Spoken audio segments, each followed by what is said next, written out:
Sophie Postel-Vinet, je suis médecin-chercheur à Gustave Roussy, à l'Institut Gustave Roussy, et j'ai en fait une activité de 20% de mon temps qui est dédiée à la clinique, aux essais thérapeutiques, et 80% de mon temps qui est dédié à la recherche, dans le cadre d'une équipe à type financée par la Ligue. Nous travaillons en fait sur la réparation de l'ADN et le remodelage de la chromatine. Donc, ils sont deux processus qui sont très importants pour maintenir l'intégrité de l'ADN et qui sont perturbés dans le cancer. Donc en fait, nos travaux visent à, d'une part, identifier des nouveaux traitements et ensuite savoir comment est-ce que ces nouveaux traitements peuvent stimuler l'immunité antitumorale qui est un des mécanismes par lesquels on peut obtenir des réponses durables et on espère un bénéfice en survie chez les patients. Par exemple, on travaille en particulier sur le cancer du poumon.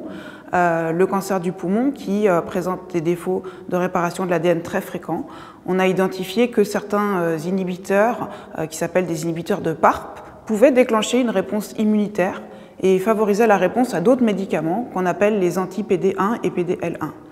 Et donc, sur la base de ces travaux de laboratoire, par exemple, on a développé un essai clinique où actuellement il y a plus de déjà 70 patients qui ont été inclus dans 4 centres français.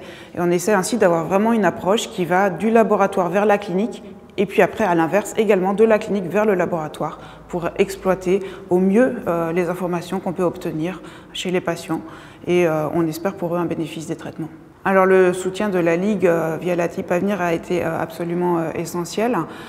Il m'a permis de façon par exemple très pragmatique de débuter tous les travaux au sein de mon équipe à type, de recruter en particulier un membre qui est un bioinformaticien, qui sont des gens indispensables actuellement pour la recherche parce qu'il ne suffit pas de générer les données, il faut pouvoir les interpréter. Et dans ce cadre-là, c'est vrai que le soutien de la Ligue a été l'étincelle de départ qui nous a permis de mettre en place notre équipe et depuis on a obtenu d'autres financements et on espère que ça va se pérenniser et aboutir à des travaux intéressants.